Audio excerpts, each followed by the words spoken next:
الحمد لله رب العالمين والصلاة والسلام على سيد المرسلين وعلى آله وصحبه أجمعين أما بعد محترم سامعین و ناظرین، آج کی اس مجلس میں آپ کے سامنے ایک اور واقعے کا ذکر کروں گا، جس واقعے کو امام بخاری نے اپنی صحیح کے اندر روایت کیا ہے۔ ابو ہریرہ رضی اللہ تعالی عنہ کی روایت ہے۔ یہ واقعہ اللہ کے رسول صلی اللہ علیہ وسلم نے سنایا، ایک عجیب قصہ ہے جس کے اندر عبرت ہے، نصیحت ہے، عبرت ہے، نصیحت ہے، نصیحت پکڑنے والوں کے لیے۔ قرآن اور حدیث میں جتنے بھی واقعات ذکر کیے گئے ہیں گزشتہ قوموں سے متعلق یا ان میں سے کسی فرد سے متعلق، سب کے اندر کوئی نہ کوئی نصیحت، کوئی نہ کوئی عبرت ضرور ہوتی ہے، اور یہ اسی لیے بیان کیا جاتا ہے کہ امت محمدیہ کے افراد ان سے نصیحت حاصل کریں، عبرت حاصل کریں، اور اپنی زندگی میں بھی کامیابی کے جو وسائل ہیں، کامیابی کے جو راز ہیں، کامیابی کے جو راستے ہیں اپنائیں، اور ناکامی کا جو اسباب ہیں، ناکامی کا جو طریقہ ہے، اسے دور رہیں۔ تو واقعہ یہ ہے کہ اللہ کے رسول صلی اللہ علیہ وسلم نے بنو اسرائیل کے ایک آدمی کا ذکر فرمایا۔ اس آدمی کو ضرورت تھی اپنے ایک ساتھی سے یا ایک دوسرے بنو اسرائیل کے ایک دوسرے آدمی سے اس نے قرض مانگا، کہا کہ مجھے کچھ قرض دو۔ تو دوسرے آدمی نے کہا کہ ٹھیک ہے، قرض دیتا ہوں، لیکن ائتنی بالشہداء اشہدہم، قرض سے پہلے کوئی گواہ لاؤ جس پر مجھے اعتبار ہو۔ قرض مانگنے والے نے کہا کہ کفا باللہ شہیدا، میرے پاس کوئی گواہ تو نہیں ہے، بس اللہ ہی گواہ کے حساب سے کافی ہے۔ اللہ کی گواہ، اللہ کو میں گواہ بناتا ہوں، اللہ کو میں گواہ بناتا ہوں۔ اس نے کہا کہ ٹھیک ہے، فأتنی بالکفیل، کوئی اچھا سا ضامن لا جو اس کی ذمہ داری لے۔ اس نے کہا، قرض مانگنے والے نے، کفا باللہ کفیلا، ضامن بھی اللہ ہی ہے، اللہ کی ضمانت ہی کافی ہے، بہترین ضامن اللہ ہے۔ تو اس آدمی نے کہا جس سے قرض مانگا تھا، صدقتا، تو نے بات بڑی سچی کی۔ پھر اس کو اس آدمی نے ایک مقررہ مدت کے لیے قرض دے دیا، بول دیا کہ اس وقت تک مجھے میرا قرض واپس کر دینا۔ چنانچہ وہ آدمی قرض لے کر لمبے سفر پہ روانہ ہوا، دریائی سفر تھا۔ پھر اس نے اپنی ضرورت پوری کی، سفر میں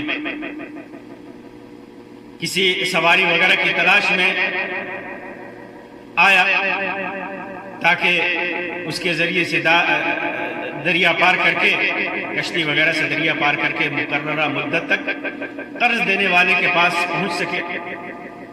وہ مدت جو دونوں کے درمیان طے پائی تھی، اور پہنچ کر وقت مقرر پر یہ فکر تھی، اس کو فکر دامنگیر تھی کہ اسے مقررہ مدت تک قرض خواہ کے قرض کو ادا کرنا ہے. جس نے قرض دیا ہے، وقت متعین کیا ہے، اس وقت تک ہمیں قرض ادا کرنا ہے. اس وجہ سے اس نے سفر کا ارادہ کیا، دریا کے کنارے آ کر، ساحل کے کنارے سواری تلاش کی، کشتی تلاش کی، تاکہ اس کے ذریعے سے جا کر اس کا قرض ادا کر سکے. یہ فکر تھی اس کو، لیکن کوئی سواری نہیں ملی. جب کوئی سواری نہیں ملی، دیکھا وقت نکلتا جا رہا ہے، تو اس نے ایک لکڑی لی اور اس میں سوراخ کر دیا. سوراخ کرنے کے بعد 1000 دینار جو اس نے لیا تھا، 1000 دینار جو اس نے لیا تھا وہ، اور ایک خط، 1 روپے پہ خط لے کر، لکھ کر کے اس نے قرض دینے کے والے کی طرف وہ لکھا، اس کو خطاب کر کے کہ یہ دینار فلاں آدمی کے لیے بھیجے جا رہے ہیں. اور پھر اس لکڑی کو، اس کا منہ بند کر دیا لکڑی کا، لکڑی کے اندر سوراخ کیا. سوراخ کرنے کے بعد اس کے اندر وہ خط، اور جس سے پتہ چلے کہ فلاں کے نام یہ خط ہے، اور اس میں جو دینار ہے 1000 دینار یہ اسی کا ہے، یہ پیسے اسی کے ہیں. اور لکڑی میں وہ خط اور وہ دینار رکھ کر کے اسے اس کا منہ بند کر دیا، اور دریا پر لا کر اسے دریا کے اندر ڈال دیا، اور دعا کی اس نے، اللہم انک تعلم انی کنت تسلفت فلانا 1000 دینار. اے اللہ، تو خوب جانتا ہے کہ میں نے فلاں شخص سے 1000 دینار قرض لیا تھا. فسألنی کفیلا، تو اس نے ضامن مانگا، تو میں نے کہا کفا باللہ کفیلا، میرا ضامن اللہ تعالی کافی ہے. فرضی بک، تیرے نام سے وہ راضی ہو گیا، تیری کفالت پر وہ راضی ہو گیا، تیری ضمانت پر وہ راضی ہو گیا، تجھ پر راضی ہو گیا. وسألنی شہیدا، گواہ مانگا اس نے کہ گواہ لاؤ، تو میں نے کہا کفا باللہ شہیدا، اللہ گواہی کے لیے کافی ہے، اللہ گواہی کے لیے کافی ہے. فرضی بک، تو تیری گواہی پر وہ راضی ہو گیا، تیری گواہی پر بھی وہ راضی ہو گیا. وَإِنِّي جَهَدْتُ أَنْ أَجِدَ مَرْكَبًا، اور تو اچھی طرح جانتا ہے میرے رب کہ میں نے بہت کوشش کی کہ کوئی سواری مل جائے. ابعث الیہ الذی لہ، اس کا جو قرض ہے میں اس کو اس تک بھیج دوں. تو اچھی طرح جانتا تھا، میں نے کوشش کی تاکہ اس کا قرض پہنچا سکوں وقت متعین پر.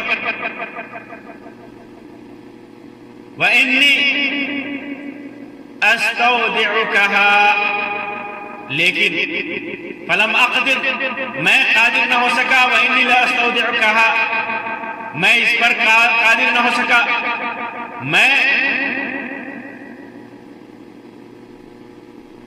اسے وقت متعین پر اس کا قرض پہنچا نہ سکا، اس میں مجھے کامیابی نہیں ملی. اسی لیے انی استودعکہا، میں یہ تیرے حوالے کرتا ہوں. اے رب، میں یہ پیسہ، یہ چٹھی میں تیرے حوالے کرتا ہوں، تو اس تک کسی بھی طریقے سے تو اس تک پہنچا دے. چنانچہ اس نے وہ لکڑی جس میں رقم تھی دریا میں بہا دی. اب وہ دریا میں تھی، اور وہ صاحب جو قرضدار تھا وہ وہاں سے واپس ہو گیا دریا میں ڈالنے کے بعد. لیکن اسے فکر لاحق تھی، پتہ نہیں، دریا کے حوالے کر دیا، یہ رقم اسے ملے گی یا نہیں. وہ جہاز کی تلاش میں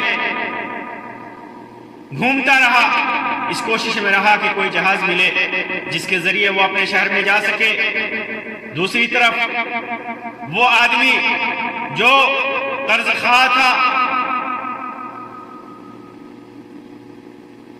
جو جس نے قرض دیا تھا اور وقت متعین کر دیا تھا، وہ اس امید میں بندرگاہ آیا کہ شاید کوئی جہاز اس کا مال لے کر، اس کا قرض لے کر آیا ہو۔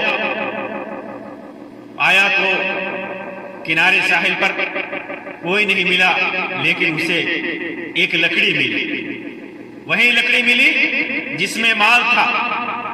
اس نے لکڑی اپنے گھر میں ایندھن کے لیے لے لی، آیا تھا لکڑی ملی ایندھن کے لیے لے لی کہ جلائیں گے اس کو کاٹ کر، لیکن جب اسے چیرا تو اس میں سے دینار نکلے اور ایک خط بھی نکلا، ایک خط بھی نکلا اور دینار بھی، وہ پیسے بھی نکلے 1000 دینار۔ کچھ دنوں کے بعد جب وہ آدمی اپنے شہر آیا جو قرض دار تھا، وہ قرض کھا کے گھر آیا اور یہ خیال کر کے کہ شاید لکڑی نہ مل سکی ہو، دوبارہ 1000 دینار اس کی خدمت میں پیش کیا اور کہا کہ اللہ کی قسم میں تو برابر اسی کوشش میں لگا رہا کہ کوئی جہاز ملے تمہارے پاس تمہارا مال لے کر کے پہنچوں، لیکن اس دن سے پہلے، آج سے پہلے جب کہ میں یہاں پہنچنے کے لیے سوار ہوا، اس دن سے پہلے مجھے اپنی کوشش میں کامیابی نہیں ہوئی۔ پھر اس نے پوچھا کہ اچھا یہ بتاؤ، اس نے پوچھا کہ یہ بتاؤ کہ کوئی چیز کبھی تم نے میرے نام بھیجی تھی؟ تو مخروز نے جواب دیا کہ بتا رہا ہوں کہ آپ کے کوئی جہاز اس جہاز سے پہلے نہیں ملا جس میں آج پہنچا ہوں۔ اس پر قرض خواہ نے کہا کہ پھر اللہ نے بھی آپ کا وہ قرض ادا کر دیا جسے آپ نے لکڑی میں بھیجا تھا۔ چنانچہ وہ اپنا 1000 دینار لے کر خوش و خرم واپس لوٹ گیا۔ وہ پوچھتا رہا، لیکن اس نے کہا کہ میں تو ابھی سوار ہو کر کے آیا ہوں۔ کہا کہ اللہ نے تمہارا قرض واپس کر دیا ہے، مجھے دے دیا ہے۔ پھر وہ اپنا 1000 دینار لے کر واپس ہو گیا۔ محترم سامعین و ناظرین، غور کیجئے کس طرح ایک آدمی جب کسی نیک عمل کا ارادہ کرتا ہے، اس کا قصد کرتا ہے، عزم کرتا ہے، اور خاص طور سے جو قرض لیا ہو، قرض کی ادائیگی کی کوشش کرتا ہے، تو کس طرح اللہ تبارک و تعالی جب وہ اللہ سے مدد مانگتا ہے قرض کی ادائیگی میں، قرض کو ادا کرنے کے لیے، تو اللہ تبارک و تعالی اس کا قرض ادا کرا دیتا ہے، اس کے لیے ایسے وسائل مہیا کرتا ہے جس کے ذریعے وہ اپنے قرض کو ادا کر سکے۔ شرط ہے کہ انسان قرض کی ادائیگی کی کوشش کرے۔ آج ہمارا معاملہ یہ ہے کہ ہم قرض تو لیتے ہیں لیکن ادائیگی کی فکر نہیں ہوتی۔ سوچتے ہیں کہ کوئی ایسا حیلہ مل جائے، کوئی ایسا بہانہ مل جائے کہ جس کی بنیاد پر ہمیں یہ قرض واپس نہ کرنا پڑے۔ قرض لیتے ہیں، ٹال مٹول سے کام لیتے ہیں، آج دیں گے، کل دیں گے، اور جس سے قرض لیا ہے اس سے چھٹتے پھرتے ہیں۔ ایسے بہت سارے واقعات ہمارے معاشرے میں دیکھنے کو ملتے ہیں۔ قرض کو کسی طرح پچا جائیں، کسی طرح قرض کو ہڑپ کر جائیں، قرض کو ٹالتے رہیں۔ اپنی ضروریات تو انسان پوری کرتا ہے، لیکن قرض خواہ کے قرض کو ادا کرنے کی کوشش نہیں کرتا۔ پھر نتیجہ کیا ہوتا ہے کہ وہ انسان دنیا میں بددیانت ہو جاتا ہے اور آخرت میں بھی اس کی مسئولیت قرار پاتی ہے، اس کی ذمہ داری بن جاتی ہے، جس پر اسے اللہ تبارک و تعالیٰ کے ہاں پکڑ ہوگی۔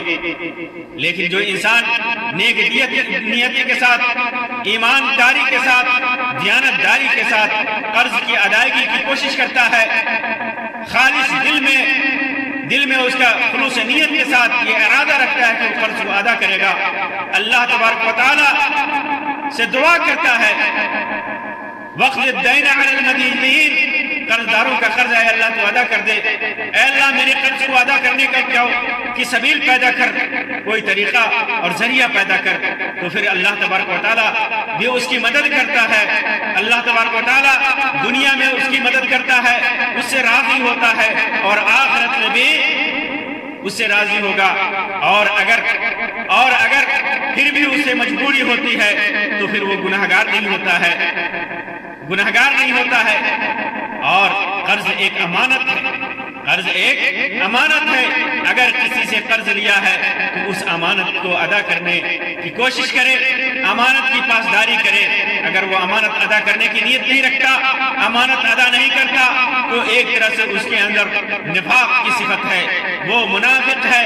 اور قرض خواہ بھی امانت داری کا ثبوت دے، جو قرض جس نے قرض دیا ہے، جو وقت متعین کیا ہے اس کے اوپر آسانی کرے، اس وقت متعین سے پہلے اس سے نہ مانگے، الا یہ کہ جب حد سے زیادہ مجبوری آ جائے اس کو تو پہلے خبر کر دے کہ ہمارے اوپر یہ مجبوری ہے اور فلاں وقت تک اسے دے دے۔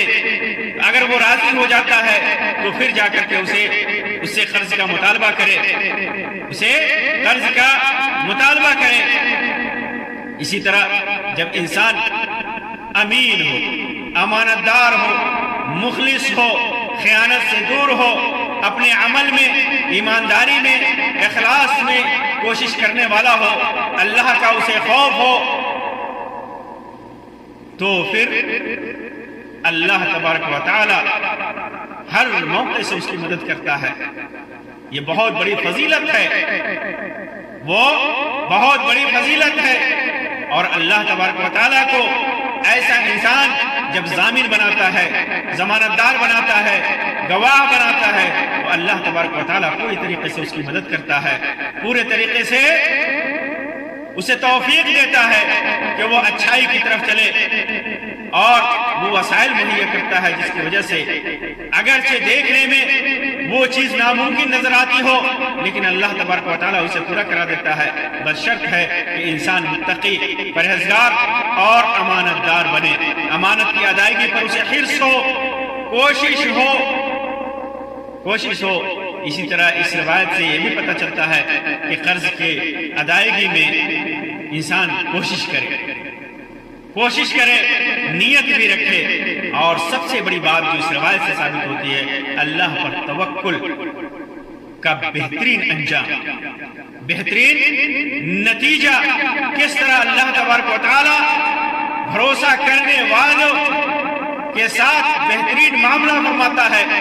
اس انسان نے بھی بھروسہ کیا جس نے قرض لیا، اس انسان نے بھی بھروسہ کیا اللہ پر جس نے قرض دیا، دونوں نے اللہ کو ضامن بنایا، دونوں نے اللہ کو گواہ بنایا، اللہ پر بھروسہ کیا، تو اللہ تبارک و تعالیٰ نے کیا ہے بہترین بدلہ دیا، دنیا میں بھی بدلہ دیتا ہے، اور اللہ تبارک و تعالیٰ اس کا آخرت میں بھی بہترین بدلہ دے گا۔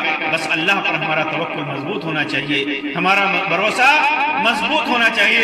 جب انسان کوشش کرے گا اللہ پر بھروسہ کر کے، تبھی اللہ تبارک و تعالیٰ کی طرف سے اس کی مدد ہوگی، اور انسان کوشش ہی نہیں کرے، اس کی نیت ہی میں نہ ہو اچھا کرنے کی کہ وہ اچھا کرے، قرض لینے کے بعد اس کو ادا کرنے کی نیت ہی نہ ہو، تو پھر اللہ کی مدد کہاں سے آئے گی؟ اللہ کی مدد ایسے لوگوں کے لیے نہیں آتی ہے۔ اس وجہ سے میرے محترم بھائیوں اور بہنوں، جب بھی ہم قرضہ لیں، چاہے وہ گھر کے خرچے کے لیے لے، تجارت کے لیے لے، گھر زمین و جائیداد خریدنے کے لیے لے، لیکن پہلے لینے سے پہلے یہ نیت کر لیں، یہ عزم کر لیں اللہ، اور پھر اس کے بعد کر لیں کہ وہ قرضے کو ضرور ادا کریں گے، ہم قرضے کو ضرور ادا کریں گے، پھر اللہ پر بھروسہ کریں، اللہ پر توکل کریں۔ اگر ہمارا دل خالص ہے، ہماری نیت خالص ہے، تو ضرور بھروسہ کریں گے تو اللہ تبارک و تعالیٰ اس کی سبیل پیدا کرے گا، اس کا راستہ پیدا کرے گا۔ اللہ تبارک و تعالیٰ سے دعا ہے کہ اللہ تبارک و تعالیٰ ہمارے ایمان و عقیدے کے اندر مضبوطی عطا فرمائے، اللہ تبارک و تعالیٰ ہمیں امانت دار اور دیانت دار بنائے، اللہ تبارک و تعالیٰ ہمیں قرض سے بچائے، اور اگر ہمارے اوپر قرض ہے تو اللہ تبارک و تعالیٰ وقت متعین تک یا اس سے پہلے اور جتنی جلدی ہو سکے اس قرض کی ادائیگی کی توفیق عطا فرمائے۔ اللہ تبارک و تعالیٰ جتنے بھی قرض دار ہیں ہمارے مسلم معاشرے میں، اللہ تبارک و تعالیٰ سب کے قرض کی ادائیگی کی سبیل عطا فرمائے، راستہ اللہ تبارک و تعالیٰ دکھائے، اللہ تبارک و تعالیٰ ہمارے دلوں میں خلوص نیت پیدا کرے۔ آمین یا رب العالمین، وآخر دعوانا ان الحمدللہ رب العالمین، وصلی اللہ علی خیر خلقہ وسلم، والسلام علیکم ورحمۃ اللہ وبرکاتہ۔